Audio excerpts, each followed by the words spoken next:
அப்பதான் கொடுத்திருக்காங்க. ஆனா அவர் வந்து வாயை திறக்காம பேசவே இல்லை. மொத்த பேருக்கு கையில போட்டு கொடுத்துட்டு அதுல வேற விளம்பரம் வேற வந்துச்சு. எல்லாருக்கும் இடி அவங்க கையில இருக்குதுன்னா உங்களுக்கு டிவிஎஸ்சி உங்க கையில இருக்குதுல்ல, நீங்க விசாரணை பண்ணுங்க.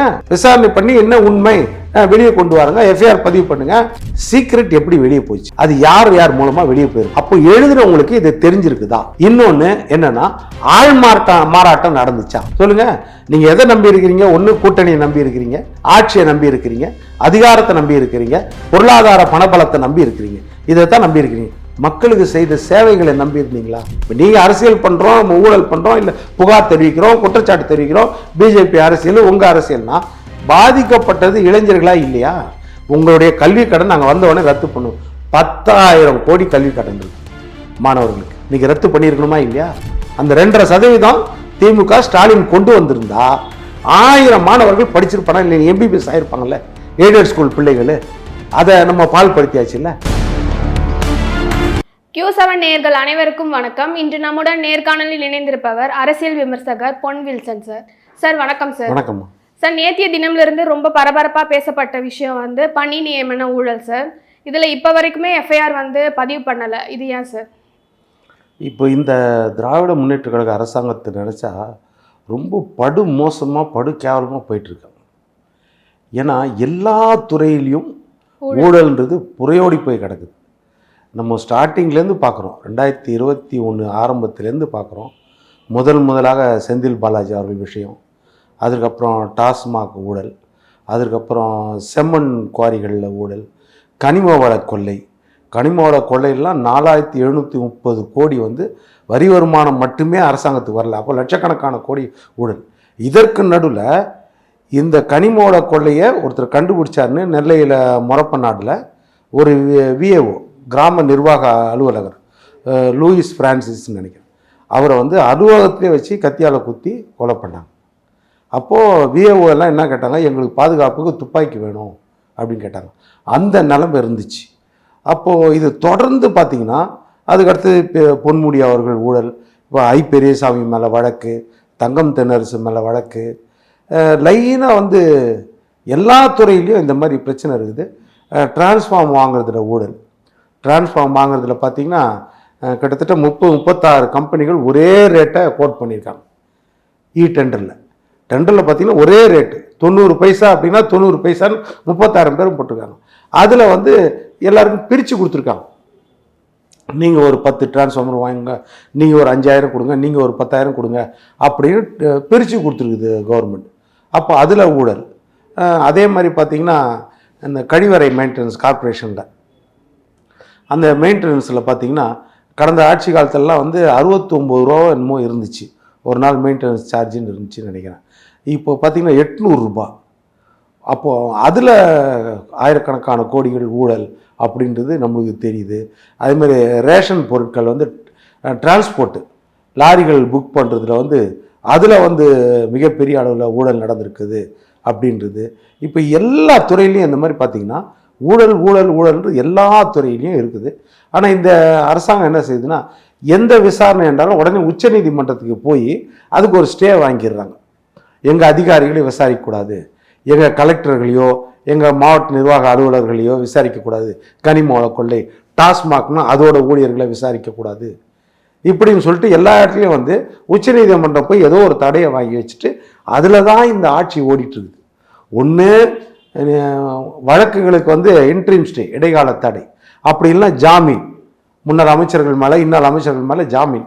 இந்த விஷயத்தில் தான் இந்த அரசாங்கம். இப்போ பார்த்தீங்கன்னா நம்ம நேரு அவர்கள் துறை, அந்த துறையில் என்ன இருக்குதுன்னா அமலாக்கத்துறை 900 கோடி சார்.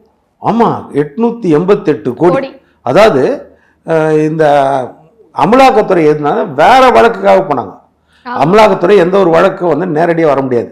அதாவது ஷெட்யூல்டு அஃபென்ஸ், ப்ரிடிகேட்டிவ் அஃபென்ஸ் இருந்து ஒரு எஃப்ஐஆர் பதிவு பண்ணியிருந்தா அதில் பண மோசடி, பண வரித்தனை மோசடி நடந்திருந்தால் இடி உள்ளே வர முடியும். அதை பார்க்குறத இடி உள்ளே வர முடியும்.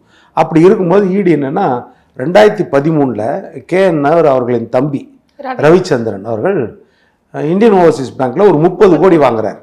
அந்த 30 கோடி எதுக்கு வாங்குறாருன்னா, விண்டு எனர்ஜி, காற்றாலை மின்சக்தியில் ஒரு 100 மெகாவாட் நாங்கள் வந்து உற்பத்தி பண்ண போகிறோம் அப்படின்னு ஒரு 30 கோடி வாங்குறாரு. 30 கோடி வாங்கின பிறகு ஒரு மின் உற்பத்தியும் பண்ணாமல் அதை வேற நிறுவனங்களில் வந்து அதை மடைமாற்றம் பண்ணியிருக்காங்க அந்த பணத்தைன்னு. அதை கட்டலை, 2013 கட்டலை.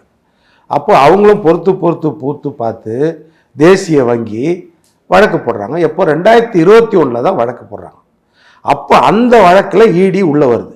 அவங்க கோவை, திருச்சி, சென்னை இந்த 3 இடத்துலையும் KN நேரு வீடு, அருண் நேரு அவர் மகன் வீடு, அப்புறம் தம்பி ரவிச்சந்திரன், இன்னொரு தம்பி மணிவண்ணன், இவங்க வீடெல்லாம் ரெய்டு பண்ணும்பொழுது அதில் வந்து ஒரு ஆதாரம் கிடைக்குது. என்ன ஆதாரம்னா, போன வருஷம் வந்து இந்த நம்ம இவங்க துறையில், நம்ம KN நேரு அவர்கள் துறையில் வந்து மிகப்பெரிய ஒரு ஊழல் நடந்திருக்குது அப்படின்னு சொல்லிட்டு, அதாவது நம்ம municipal administration and water supply அந்த போர்டில் வந்து 2538 பேருக்கு வேலை கொடுக்குறதா இளைஞர்களுக்கு. என்ன வேலைன்னா AE, assistant engineer, junior engineer, அப்புறம் டவுன் பிளானிங் ஆஃபீஸர், அப்புறம் சானிட்டரி இன்ஸ்பெக்டர், சுகாதார பணியாளர்கள்.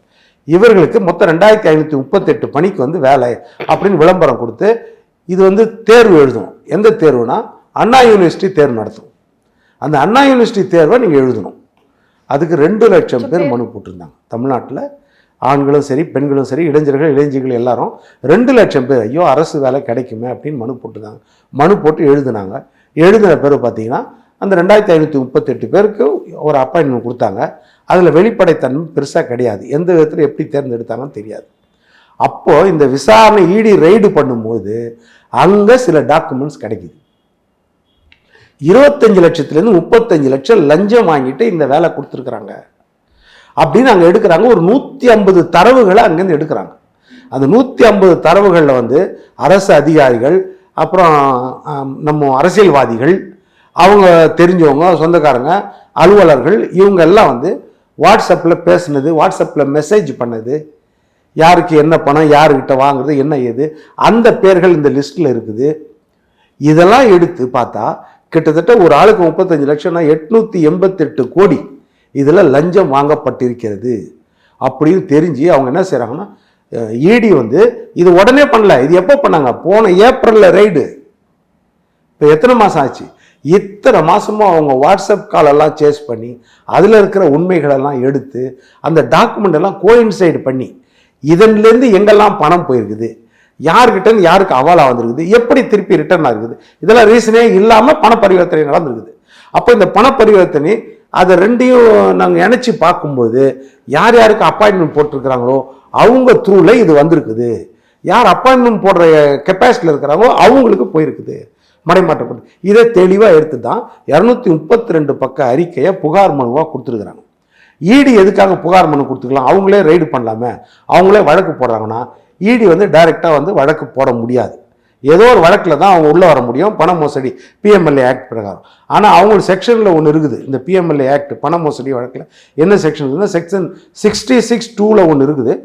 ஒருவேளை வேற ஏதாவது ஊழல் நீங்கள் இந்த மாதிரி விசாரிக்கும் போதோ இல்லை ரெய்டு பண்ணும்போது தெரிய வந்தால், அந்த ஆதாரம் தகுந்த ஆதாரம் இருந்தால் சம்பந்தப்பட்ட விசாரணை அமைப்புக்கு நீங்கள் மனு கொடுக்கலாம் அப்படின்னு. அதை வச்சு தான் நம்ம டிஜிபி, பொறுப்பு டிஜிபி அவர்கிட்ட இடி வந்து மனு கொடுத்துருக்குறாங்க.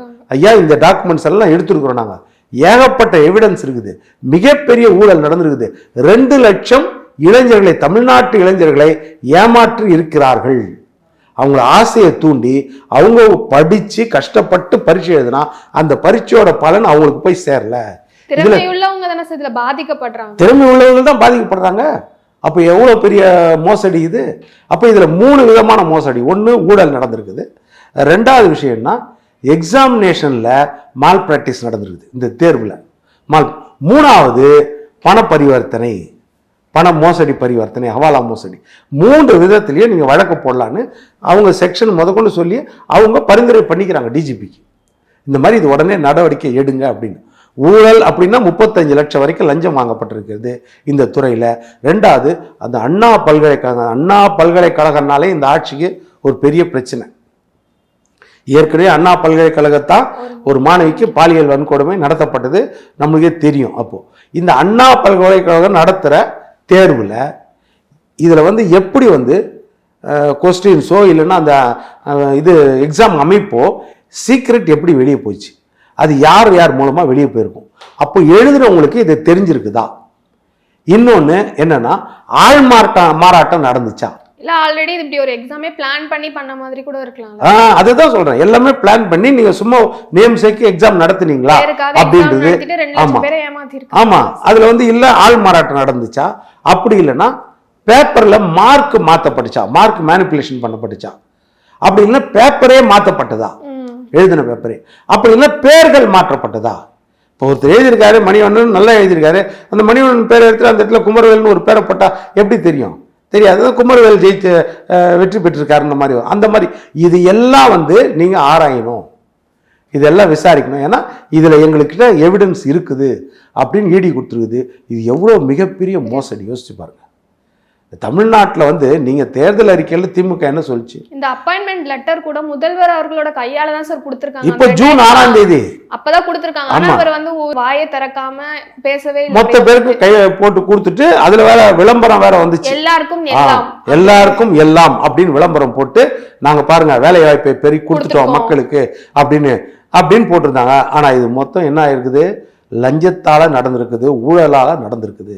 இப்போ இதுக்கு மேலே என்னன்னா, இந்த துறையை பொறுத்த வரைக்கும் ஏற்கனவே 2 முறை இதே மாதிரி நோட்டிஃபிகேஷன் போட்டு அப்பாயின்மெண்ட்ஸ் கொடுத்துருக்காங்க. அப்போ அதுலேயும் நடந்திருக்குதா? இந்த எண்ணமும் வருமா இல்லையா? இப்போ நம்ம முனிசிபல் அட்மினிஸ்ட்ரேஷன் எம்ஏ, நம்ம இவங்க water supply MA WA water supply MA WS, இந்த இதுக்கு அந்த துறையில் வந்து ஏற்கனவே 2 தடவை வந்து இதே மாதிரி நோட்டிஃபிகேஷன் போட்டு அப்பாயின்மெண்ட் கொடுத்துருக்காங்க. அப்போ நடந்திருக்கு. இதுலேயே இன்னொரு துறை இருக்குது, ட்வாடு அப்படின்னு இருக்குது, Tamil Nadu water supply and drainage சிஸ்டம்னு ஒன்று இருக்குது. அதில் இந்த 4 வருஷத்தில் 3 முறை நோட்டிஃபிகேஷன் போட்டு அப்பாயின்மெண்ட்ஸ் கொடுத்துருக்காங்க. அதுலேயும் நூற்றுக்கணக்கான அப்பாயின்மெண்ட்ஸ் போடப்பட்டிருக்குது. அப்போ அதுலேயே ஏதாவது ஊழல் நடந்திருக்குதா? ஏன்னா இது ஒரே மாதிரி வருது இல்லை, அப்போ ஏதாவது நடந்திருக்க வாய்ப்பு இருக்கிறது அப்படின்றதுக்காக இது எல்லாத்தையுமே விசாரிக்கணும். அப்படின்னா நீங்கள் ஒரு விசாரணை அமைப்பு கூட கொடுக்கணும். அவங்க என்னைக்கு 27ஆம் தேதி அந்த மனு கொடுத்துருக்காங்க, புகார் மனு வந்து இடி அமலாக்கத்துறை நம்ம டிஜிபிட்ட கொடுத்துருக்காங்க 27ஆம் தேதி. இன்னைக்கு என்ன ஆச்சு? 31ஆம் தேதியா? இன்னைக்கு இப்போ இது வரைக்கும் வந்து ஒரு எஃப்ஐஆர் பதிவு பண்ணல, விசாரணை நடக்கல, எதுவும் நடக்கல. ஆனா இது கே நேரு வந்து மறுப்பு தெரிவிச்சு இது வந்து பிஜேபியோட சதி திட்டம் அப்படி இப்படின்னு சொல்றாரு சார். பிஜேபியோட சதி திட்டம்னு நீங்க உண்மையை சொல்லுங்க. நீங்க விசாரணை அமைப்பு வச்சு பண்ணுங்க. இப்ப டிவிஎஸ்சி உங்க கையில தானே இருக்குது, லஞ்ச ஒழிப்புத்துறை வச்சு விசாரணை பண்ணுங்க. விசாரணை பண்ணி உடனே ரிசல்ட் கொடுங்க. அப்போ அது ஏன் கொடுக்க முடியல? இப்போ இடி அவங்க கையில் இருக்குதுன்னா உங்களுக்கு டிவிஎஸ்சி உங்கள் கையில் இருக்குதுல்ல, நீங்கள் விசாரணை பண்ணுங்க. விசாரணை பண்ணி என்ன உண்மை வெளியே கொண்டு வாருங்க, எஃப்ஐஆர் பதிவு பண்ணுங்க, வழக்க போடுங்க, நீதிமன்றத்தில் நிரூபிங்க நாங்கள் இல்லை அப்படின்னு சொல்லிட்டு தவறு செய்யணும். இதில் தான் எல்லாம் தெரிஞ்சு தானே அவங்க இடி வந்து கொடுக்குறாங்க. அப்புறம் நீங்கள் அதில் வந்து அந்த டாக்குமெண்ட் இப்போ நீங்கள் அந்த 232 பக்க அந்த புகார் மனு வெளியிடுங்க பார்க்கலாம். புகார் மனு கொடுங்க. அந்த புகார் மனு பிரகாரம் நீங்கள் வந்து இல்லைன்னு ஒவ்வொரு பாயிண்ட் பை பாயிண்டாக சொல்ல முடியுமா? அப்போ அதாவது தமிழ்நாட்டு இளைஞர்கள் நிலைமை என்ன, அதை யோசிச்சு பாருங்க. இப்போ நீங்கள் அரசியல் பண்ணுறோம், நம்ம ஊழல் பண்ணுறோம், இல்லை புகார் தெரிவிக்கிறோம், குற்றச்சாட்டு தெரிவிக்கிறோம், பிஜேபி அரசியல் உங்கள் அரசியல்னா பாதிக்கப்பட்டது இளைஞர்களா இல்லையா? அந்த இளைஞர்கள் உங்களை நம்பி தானே இருந்தாங்க.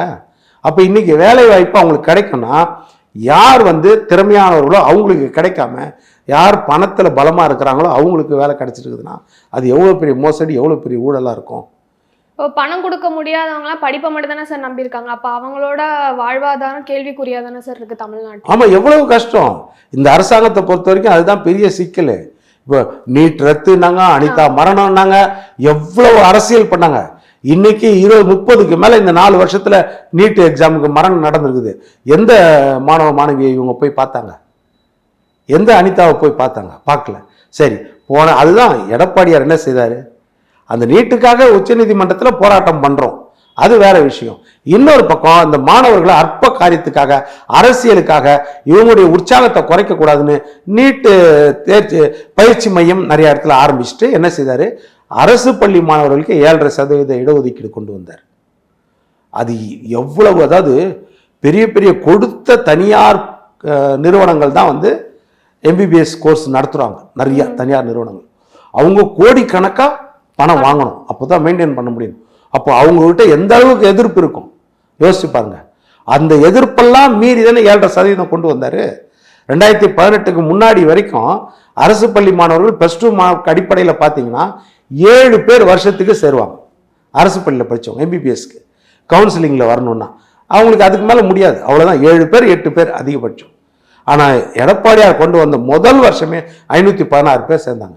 இந்த 4 வருஷத்தில் பார்த்தீங்கன்னா 2818 பேர்லேருந்து 3000 பேர் ஸ்டெத்தோஸ்கோப்பை கழுத்தில் போட்டு நான் எம்பிபிஎஸ் டாக்டர், ஒரு நயா பைசா செலவு இல்லாமல், சாப்பாட்டுக்கு விடுதி கூட ஹாஸ்டலுக்கு கூட ஒரு நயா பைசா செலவு இல்லாமல் நான் இன்னைக்கு எம்பிபிஎஸ் டாக்டர்னு சாதாரண ஒரு விவசாயியின் பையன் வந்திருக்காரா இல்லையா, ஒரு சாதாரண ஒரு சித்தாளின் பையன், ஒரு ஆட்டோ ஓட்டுநர் பையன் இன்னைக்கு எம்பிபிஎஸ் டாக்டர் ஆகியிருக்கானா அவங்களாம் வந்து எடப்பாடியை பாராட்டுறாங்க.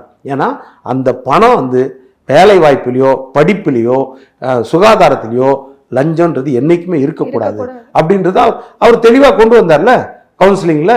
அதே மாதிரி பார்த்தீங்கன்னா இவங்க என்ன சொன்னாங்க, 2% நாங்கள் எய்டட் பள்ளி மாணவர்களுக்கு கொடுப்போம். நாங்கள் வந்தோடனே நாங்கள் இன்னைக்கு வரைக்கும் 4 வருஷத்துலேருந்து 5 வருஷம் ஆகுது, 5 முறை வந்து நீட் தேர்வு நடந்து முடிஞ்சிச்சு. ஒரு 1000 மாணவர்கள் படிச்சிருப்பான்.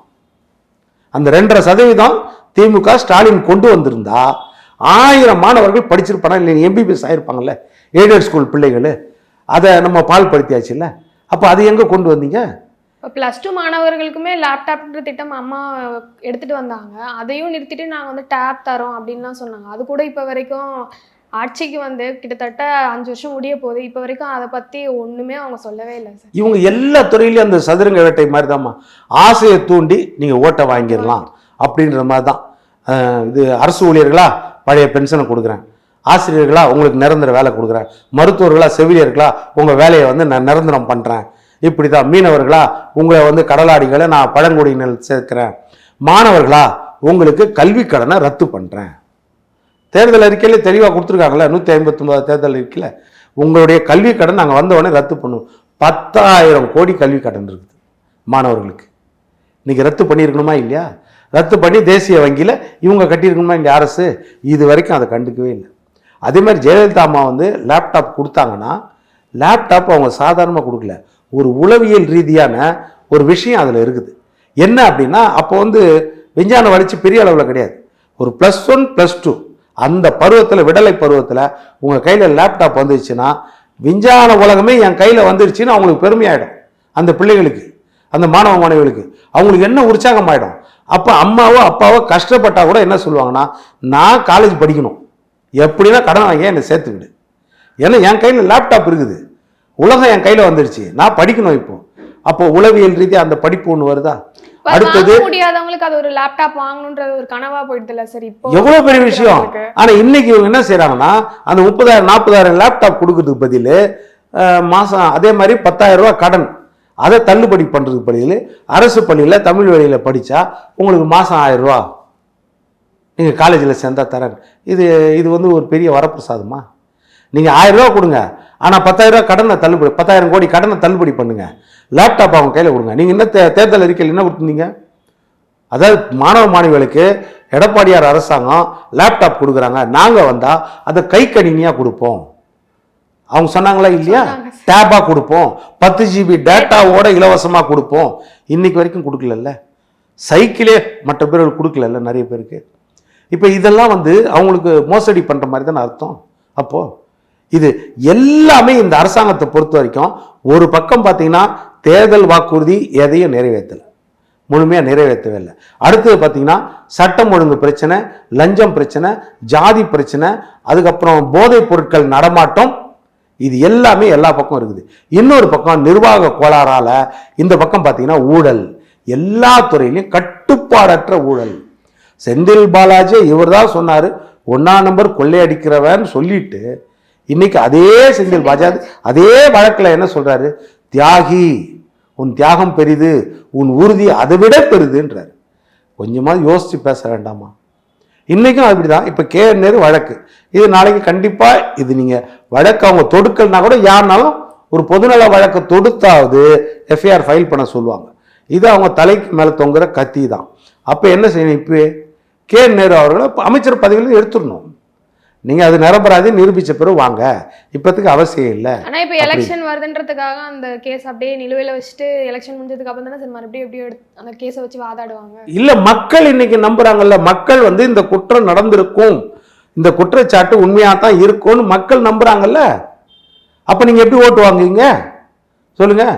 நீங்கள் எதை நம்பி இருக்கிறீங்க? ஒன்று கூட்டணியை நம்பி இருக்கிறீங்க, ஆட்சியை நம்பி இருக்கிறீங்க, அதிகாரத்தை நம்பி இருக்கிறீங்க, பொருளாதார பணபலத்தை நம்பி இருக்கிறீங்க. இதைத்தான் நம்பி இருக்கிறீங்க. மக்களுக்கு செய்த சேவைகளை நம்பி இருந்தீங்களா? சேவைகளை நம்பி இருந்தால் நீங்கள் 1000 கேள்வி உங்களுக்கு கிடைப்பாங்க. ஒருவரை ஒதுக்கி வச்சா அவ்வளோதான். தவறு செய்தான்னா எந்த ஆட்சியிலும் தவறு செய்வது ஒரு இயற்கை. ஆனால் உடனே என்ன செய்யணும்? அவங்க மேல் நடவடிக்கை எடுத்து ஒதுக்கி வைக்கணும். அதுதான் செய்யணும். செந்தில் பாலாஜி அதிமுக காலத்தில் செய்த ஊழல் தான். உடனே ஜெயலலிதா நீக்கிட்டாங்கல்ல, பதவி விட்டு நீக்கிட்டாங்கல்ல. அன்னைக்கு நீ அமைச்சராக இருக்கிறதுக்கு லாய்க்கில்லை, எம்எல்ஏவாக இருந்துக்கும், அவ்வளோதான். அமைச்சராக இருந்தால் தவறாக பயன்படுத்துகிற பதவியை நீக்கிட்டாங்கல்ல. அதுபோல் இரும்பு கரம் கொண்டு நடவடிக்கை எடுக்கணுமா இல்லையா? பொன்முடி மேலேயே பெருசாக எடுக்கல. பொன்முடி 3 வருஷ தண்டனை கிடச்சிது. அப்போது பீப்புள்ஸ் ரெப்ரசன்டேட்டிவ் ஆக்ட் 84 பிரகாரம் அவர் பதவி காலம் ரத்தாயிடும். ரத்தான பிறகு என்னாச்சு? உச்சநீதிமன்றத்தில் போய் கன்விக்ஷனுக்கும் சென்டென்ஸுக்கும் ஸ்டே வாங்கிட்டு வந்த உடனே பதவி கொடுத்துட்டார். எதுக்கு அது அவசியமா? அப்புறம் என்னாச்சு? அவர் ஆபாசமாக பேசினாரு, இந்துக்களையும் அவமரியாதை பண்ணாரு, பெண்களை அவமரியாதை பண்ணாருன்னு நீதிமன்றம் கண்டனம் தெரிவித்து அவர் தூக்குறீங்களா இல்லையா அப்படின்னு கேட்ட பிறகு நீக்கினாங்க. அதே மாதிரி தான் செந்தில் பாலாஜி ஜாமீனில் வந்த பிறகு 471 நாள் சிறையில் இருந்தார். ஜாமீனில் வந்த உடனே அமைச்சர். அப்பவும் உச்ச நீதிமன்றம் கேட்குது, ஒன்று அவர் அமைச்சராக இருக்க விரும்புகிறாரா, இல்லைன்னா சிறையில் இருக்க எப்படி சுதந்திரமாக இருக்க விரும்புகிறாரா? அமைச்சராக இருந்தால் சிறையில் இருக்கட்டும் அமைச்சராக, இல்லை சுதந்திரமாக வெளியே இருக்கட்டும், முடிவெடுங்கன்னு சொன்ன பிறகு கடைசி நாளாக வேறு வழி இல்லாமல் பதவி விட்டு எடுத்தாங்க. அப்போ இந்த ஆட்சிக்கு தொடர்ந்து கெட்ட பேர் எக்கச்சக்கமாக வந்துக்குது. யார்கிட்ட நிர்வாகம் இருக்குதுன்னே தெரியாது. நம்ம ஸ்டாலின் அவர்கள் முதலமைச்சராக இருக்கிறார்னா அவருக்கு கீழே தான் மொத்த அமைச்சரவையும் இருக்கணும். எல்லா அமைச்சர்களுக்கும் எல்லா அமைச்சரவைக்கும் ஐயா ஸ்டாலின் தான் பொறுப்பு. அதுதான் முதலமைச்சர். முதலமைச்சர்ன்றது என்ன தெரியுமா? எல்லா துறையை பற்றியும் உங்களுக்கு ஃபுல்லாக புரிந்துணர்வு இருக்கணும், ஆளுமை தன்மை எல்லா துறையும் இருக்கணும். நீங்கள் அந்த அமைச்சரை வேலை வாங்கணும். அது விவசாயத்துறையாக இருந்தான்னா, கட்டிடத் தொழிலாளர் துறையாக இருந்தான்னா, எந்த துறையாக இருந்தாலும் நீங்கள் வேலை வாங்கணும். இன்றைக்கு விவசாயிகளை போய் கிட்டத்தட்ட 240 கிலோமீட்டர் சுற்றி 32 பகுதியில் போய் அந்த வயல்வெளியில் அந்த சேத்துல நின்று அந்த நாற்றுக்களை பார்த்து, நெல் கொள்முதல் நிலையங்களை போய் அந்த வாசலில் நின்று அங்கே விவசாயிகள் கண்ணீர் வடிக்கிறத பார்த்து அவங்களுக்கு ஆறுதல் சொல்லி அரசாங்கத்திற்கும் அறிவுரை சொல்கிற எதிர்கட்சி தலைவர் எடப்பாடி பழனிசாமி. இந்த விமர்சிக்கிறாங்க சார், நீங்க நாடகம் ஆடுறீங்க, இதுதான் எதிர்கட்சியோட வேலைன்ட்டு. அதையும் இது பண்றாங்க. நீங்களும் போய் பார்க்க மாட்டீங்க, பார்க்குறவங்க மேலே குற்றச்சாட்டு வச்சுட்டே தான் இருக்கிறாங்க. அதுதான் எடப்பாடியார் என்ன சொன்னாரு? ஒன்று துணை முதலமைச்சர் அங்கே டெல்டாவுக்கு போறாருன்னா எனக்கு சந்தோஷமா இருந்துச்சு, பரவாயில்ல போறாருன்னு.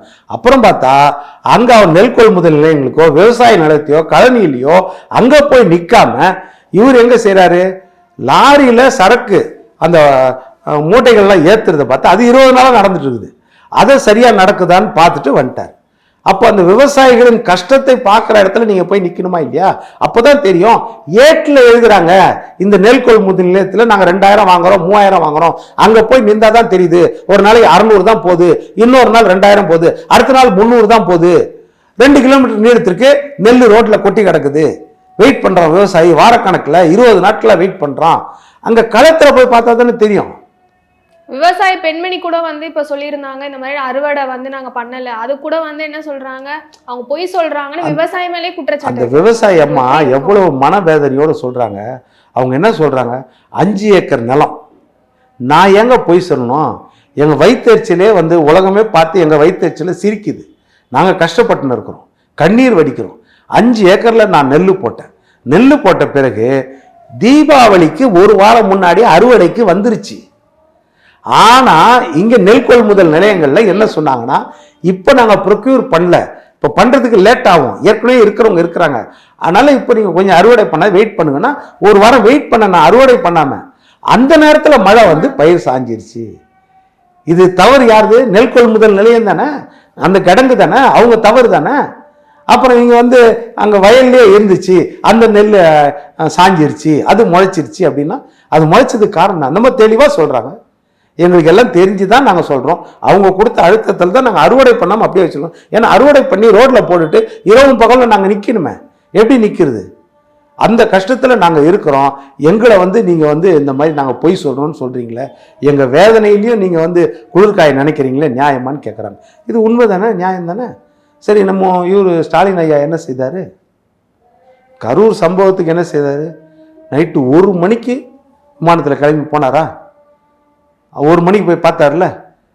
இப்போது விவசாயிகளுக்கு மட்டும் ஏன் ஒர்க் ஃப்ரம் ஹோமு?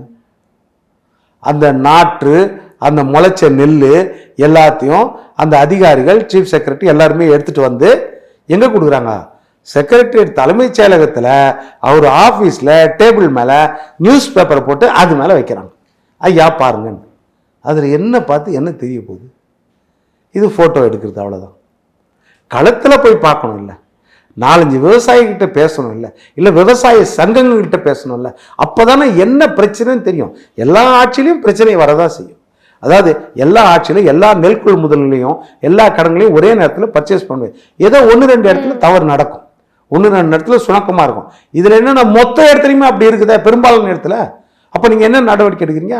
டபுள் பங்கு விளைச்சல்னா நீங்கள் டபுள் பங்கு நீங்கள் ப்ரொக்யூர்மெண்ட்டும் கொள்முதலும் இருக்கணும்ல, அதை பண்ணியிருக்கணுமா இல்லையா? இப்போ இந்த 19ஆம் தேதி தான் நீங்கள் கடிதமே அனுப்புறீங்க மத்திய அரசுக்கு. 17% ஈரப்பதத்தை 22% மாற்றுங்கன்னு நீங்கள் இப்போ தான் கடிதமே அனுப்புறீங்க. அப்போது எந்த அளவுக்கு நீங்கள் டிலேவாக இருக்கிறீங்க? இப்போ இந்த அரசாங்கத்தை பொறுத்தவரை இதுதாம்மா, எல்லா விதத்திலையும் நிர்வாக குளறு, நிர்வாக சீரின்மை இது நல்லா தெரியுது. அதனால் இது வந்து தேர்தலில் இதோட ரிசல்ட் கண்டிப்பாக எதிரொலிக்கும். நீங்கள் எந்த பலத்தையும் வச்சுட்டு, எத்தனை கூட்டணினா இருக்கட்டும், எந்த பலத்தையும் வச்சு தமிழ்நாட்டு மக்களை ஏமாற்ற முடியாது. கண்டிப்பாக சார், உங்களோட நேரத்தை இவ்வளோ நேரம் ஒதுக்கி எங்களுக்கு இவ்வளோ மிக தெளிமையாக விரிவாகவும் பதில் சொன்னீங்க. ரொம்ப நன்றி சார். நன்றிம்மா.